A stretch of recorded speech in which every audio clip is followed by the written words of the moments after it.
मटियारी जिले के चौहान बिरादरी में हलदर तकरार जो निबेरो गोट मोहम्मद साले में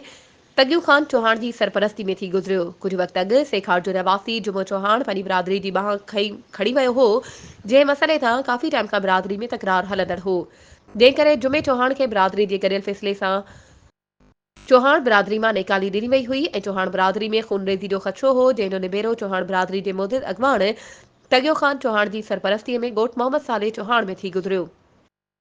फैसले में मुख्तलिफ शहरन ऐं ॻोठनि खां आयल हाजी खुदाबख्श चौहान, मोहम्मद हुसैन चौहान, सुनहारो चौहान, वडेरो मोहम्मद इस्माइल चौहान, मीर मोहम्मद हाशिम चौहान, रईस बुढ़ो चौहान, उभायो चौहान ऐं चौहान बिरादरी जा ॿिया माण्हू शरीक थिया। कयल फैसले में जुमो चौहान के संदसि ग़लतीअ जो एहसास ॾियारियो वियो ऐं जुमे चौहान पंहिंजी बिरादरी खां माफ़ी वरिती। धुरियूं खीर खंड थी वयूं। फ़ैसिलो कंदड़ तगियो खान चौहान के पंहिंजी बिरादरी पारां फ़ैसिलो कामयाब थियण ते खेसि मुबारकूं ॾिनियूं वयूं।